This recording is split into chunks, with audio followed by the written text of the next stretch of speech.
Coming up on this special edition of the 407, we take a look at how Florida's shift to red is having an impact. Later on, we take a look at news around the world. Plus, a little on how UCF's shift to the Big 12 Conference could end up draining people's wallets. The 407 starts now.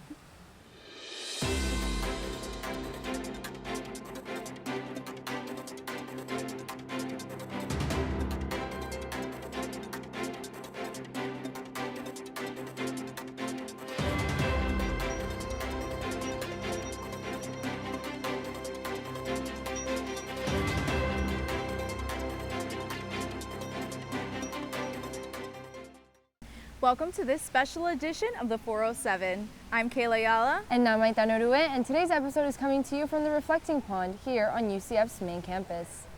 The last time an episode of the 407 aired was over a decade ago. During that time, the world was going through a financially debilitating recession. Vladimir Putin was once again appointed president of Russia.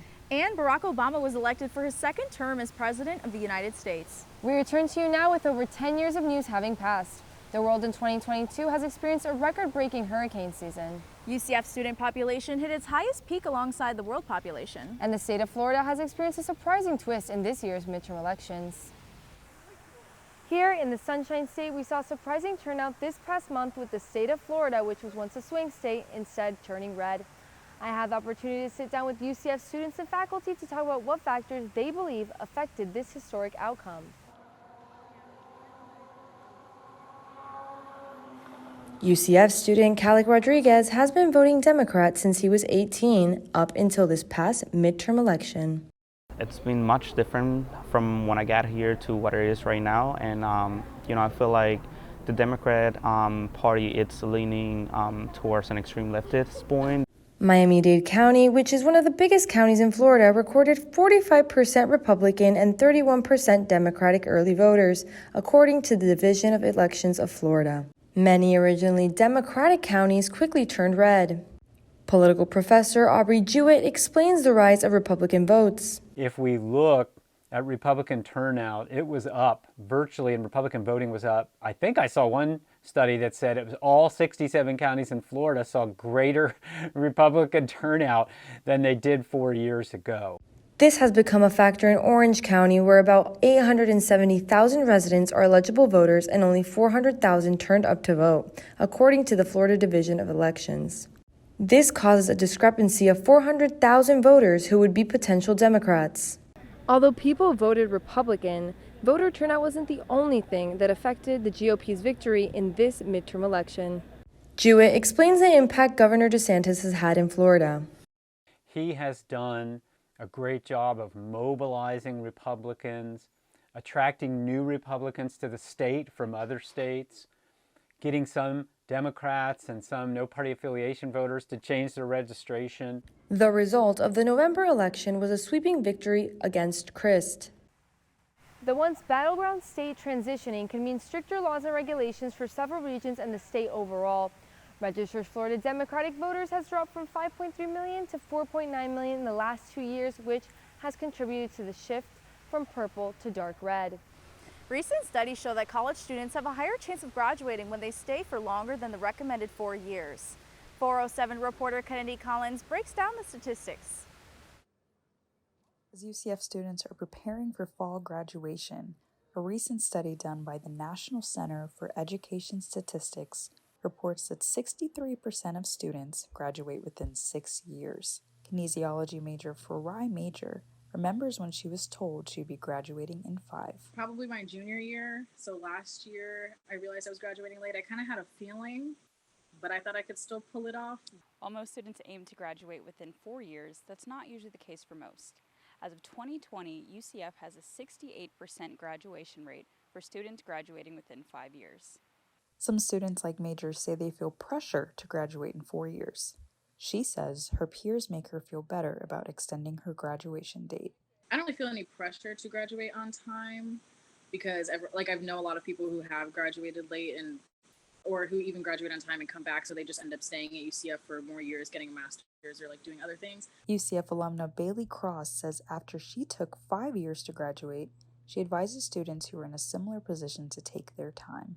Enjoy the time that you have. It's very different once you graduate, and move. You don't see people every day. You don't get the opportunity to just kind of learn and grow in whatever you want to do. Although UCF is known as you can't finish, statistics show you can finish. It may just take 5 years. In Orlando, Kennedy Collins, the 407.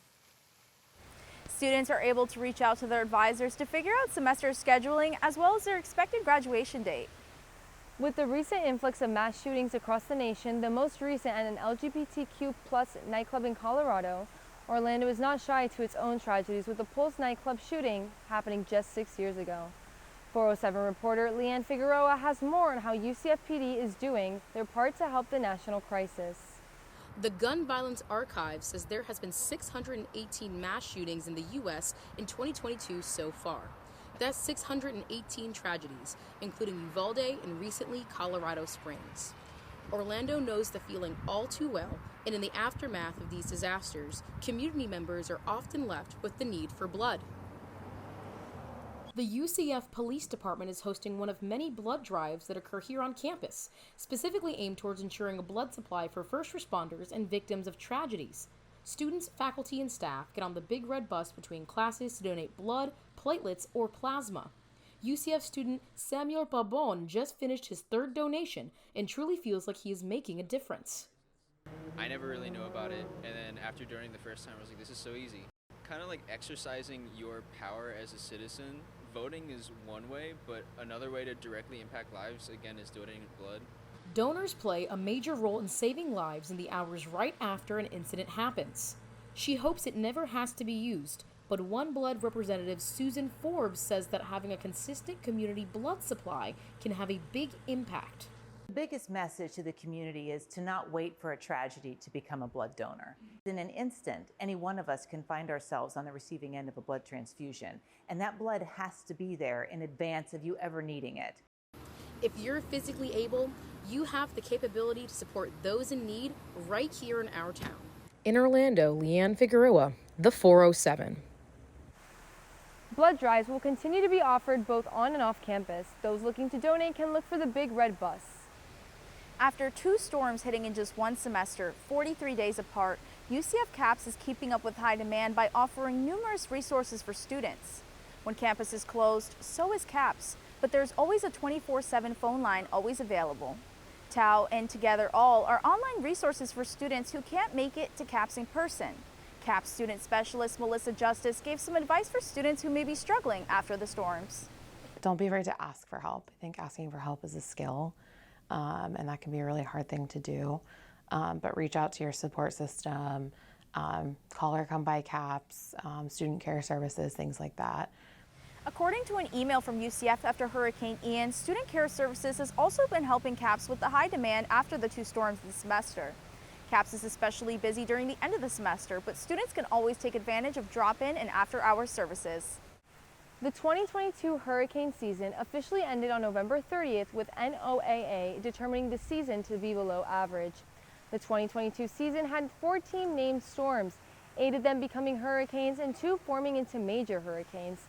This season greatly impacted the Central Florida area, with both Hurricane Ian and Nicole disrupting life on campus with historic rainfall and flooding. UCF coastal professor Dr. Thomas Wall provides insight on Ian's flooding and rainfall impacts.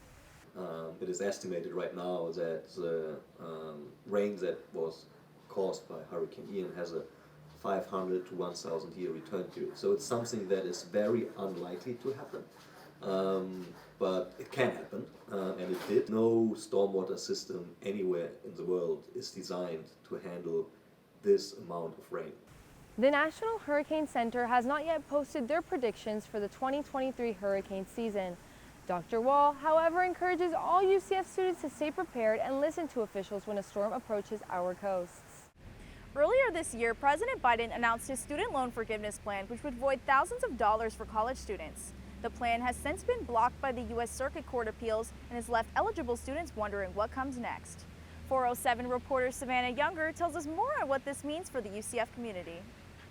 Many students recently received an email from their financial aid services stating that they are eligible to receive the Biden student loan forgiveness plan, but the catch is the plan has been blocked by many lawsuits. According to the email, a number of lawsuits have been filed challenging the program, which has blocked the ability to currently discharge the debt of students. Biden says his plan is to use the HEROES Act as a way to wipe out student loan debt, but courts do not agree it is constitutional. Political professor Dr. Aubrey Jewett says the HEROES Act is fairly broad, and that is why there are disagreements within the court system and the Biden administration. And it was originally designed for, say, police and firefighters, first responders, but it arguably can be applied more broadly.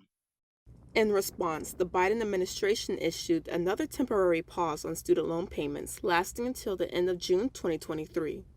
Some students say they're starting to feel hopeless that their student loan debt won't be paid off.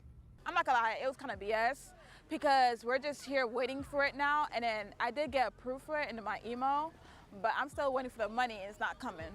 Overall, the student debt cancellation will cost the federal government about $400 billion for the next 30 years. Many students who rely on student loans to fund their education have said the cancellation policy is unexpected but appreciated. I'm happy, I'm not gonna lie. If it goes through, I'm happy. If not, thanks for trying, honestly. Like, the fact that he even stepped forward and did this for us and he's trying is a big step, so. As of now, there is no estimate for how long the student loan debt relief will be in court. In Orlando, Savannah Younger, the 407. As of right now, students can expect to wait until the Republican majority Supreme Court hears the case. President Biden says that he is not going to back down from the fight, and he is fully confident his plan is legal. Stay tuned to see how UCF brings awareness to our Native American community. Plus, some holiday fun on Memory Mall. We'll be right back.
UCF's website reports only 0.1% of the student population identifies as Native American.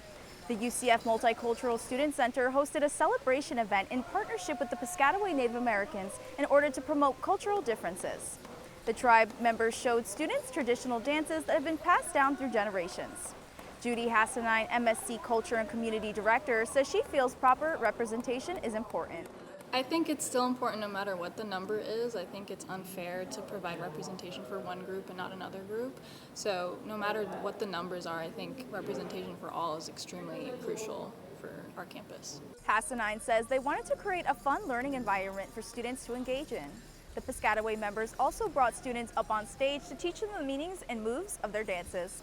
The Multicultural Student Center says they will continue to host events like this to be inclusive on campus. To keep up with all that's happening, you can follow them on Instagram for the latest updates at MSC_UCF. A group of UCF LEAD scholars have begun a new initiative to promote reading on campus through an interactive year-long donation drive. Black and yellow book shacks will begin to pop up around campus to promote reading. Ella Shams, one of the students who helped create the book shacks, explains the concept behind them. Just like making it easy and like helping people get books whenever they want, and like just any kind of book that is popular will probably be in there if people don't want the book anymore. So I think that would be easy for people and like hassle-free. The idea is that if you see a book you like, you take it and replace it with a book you've already read. Electronic Arts is joining efforts to promote diversity within UCF students in the gaming industry. Through the Inclusion in Gaming Endowed Scholarship, EA hopes to support the success of UCF students while also making the gaming industry more diverse. The scholarship is an extension of a 15-year partnership between UCF and EA that recognizes students who have overcome adversity and gives chances to those that have been historically underrepresented in the profession. EA made a total investment of $125,000 to the initiative. With the holidays in full swing, we sent reporter Abigail Lafferty to UCF's Memory Mall to test students' holiday trivia knowledge with a twist. The twist being a candy cane. Which pop star grew up on a Christmas tree farm? Taylor Swift. There we go. How tall is the National Menorah in Washington, D.C.? Oh my God, I should actually know this. I'm Jewish. 2 feet tall. I have no clue. It's 30. Dang. Sir, can I ask you a question? Sir. Who first created holiday lights? Like the lights that you hang on your house?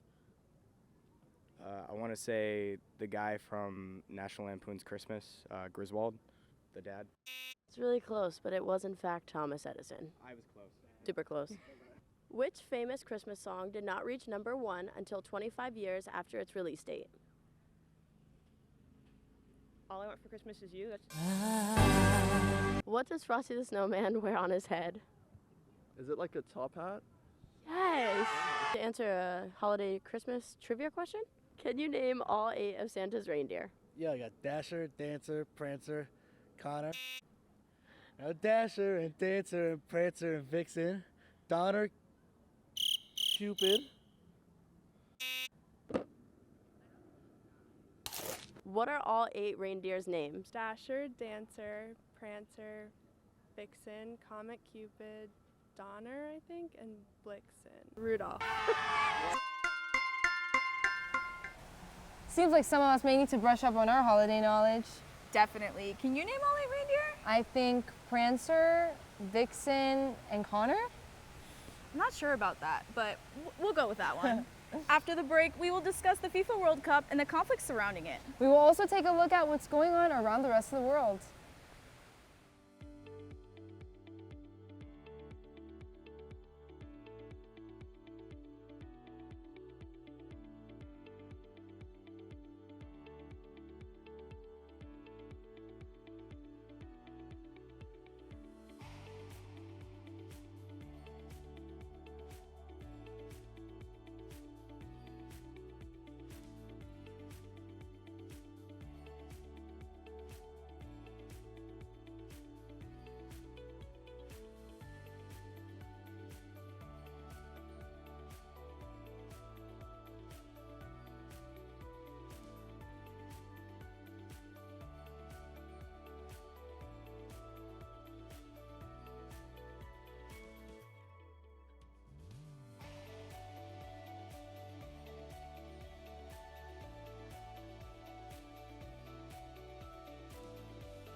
While there may be a lot going on around UCF and across Central Florida, there's also a ton of news happening in other nations across the planet. 407 International anchor Crystal Tisme takes us on a trip around the world.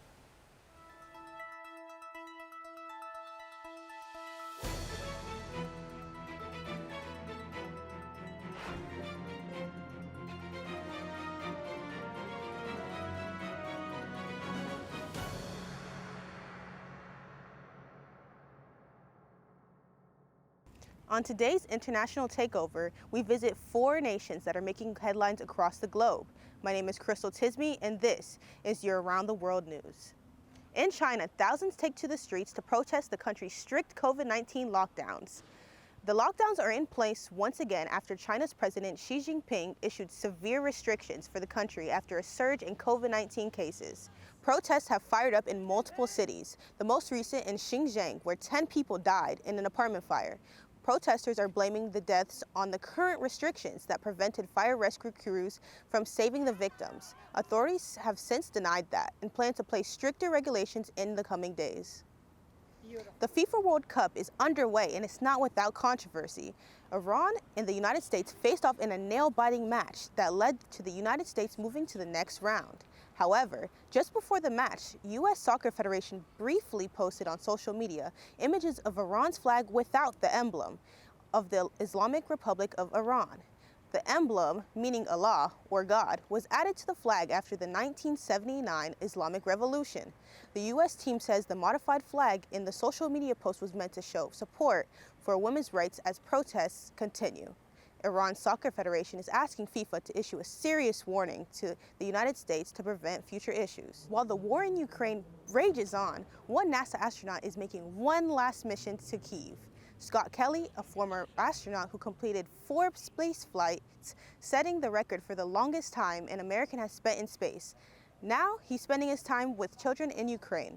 Kelly visited the National Children's Specialized Hospital where he met with those who had been injured from the Russian attacks. He also told stories about his space adventures, showed photos, and handed out NASA pins to the children. Kelly hopes his visit will raise money for the medical supplies and boost the children's morale.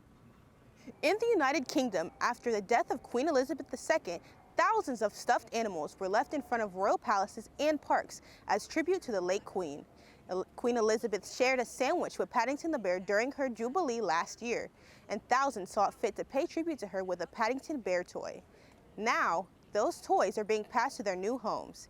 The Queen's consort, Camilla, hand-delivered many of the bears through a children's charity. From Asia to the Middle East, Africa, Europe, South and North America, that's it for your look around the world. I'm Crystal Tisme. Coming up, we take a look at UCF's football travel costs as they enter the Big 12 Conference. Also, we'll dive into how esports is rising to a new level. Stay tuned, Night fans.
The Bounce House is home to our Charging Knights and is where students gather in school spirit. The iconic stadium hosts the UCF football team each fall season as part of the American Conference. Now the Knights are transitioning into a new era. UCF Athletics is gearing up to move to the Big 12 Conference, and the travel out-of-state matchups could become a big expense. Airfare cost is reportedly already up 40% from last year. 407 reporter Adriana Arcamone explores how much this shift is going to cost fans and athletes alike. The 2022 football season is coming to an end, but the jump to the Big 12 is on the horizon. UCF Athletics is leaving the American Athletic Conference after almost a decade of competing. The move into a bigger conference can bring more opportunities for student athletes. The Big 12, however, is centered in the Midwest, with the closest in-conference school being West Virginia University. Student team manager for the UCF basketball team, Sydney E. Hekwaba, says that away games can cause a financial burden for fans. The whole game day operations process will still stay about the same for at least people who are with the team, but more so from a fan perspective, or even like families that want to travel and basically go to all the games. I feel like it would definitely be a more financial burden for them to be able to go. The U.S. Bureau of Transportation Statistics calculates that the average cost of a round-trip airline ticket is about $330 per person. That is a 7% increase from 2019. The International Air Transport Association cites the lack of oil refining capacity along with the poor financial state of the airline industry to be the leading cause of the growing inflation seen in airline ticket prices. For students, having the time and money to set aside to plan a trip for an away game is becoming sparse, and some fans, like UCF student Kevin Smith, don't know if they're willing to make that commitment. Pretty much the only way I would do it is if I was going with a bunch of other students and we carpooled there and shared the cost of a hotel or something. However, students are in high spirits for athletics as they grace bigger stages. It'll still allow for those who do have a deep desire and do have the means to go on trips like that and can afford to let it be take time off work or school or whatever it is to go support the teams, then I feel like those people will still do everything they can to make it out to the games. In Orlando, Adriana Arcamone, the 407. UCF Athletics has not released the 2023 football season schedule yet, and there has not been any word on how many away games the football team will have in the upcoming season.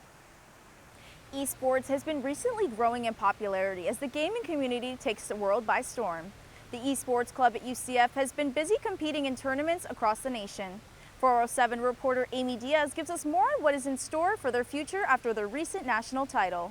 UCF Knights, you see them, they're hopping up, they're popping off. The UCF Esports Valorant team took home the grand trophy at the DreamHack Atlanta Valorant Championship.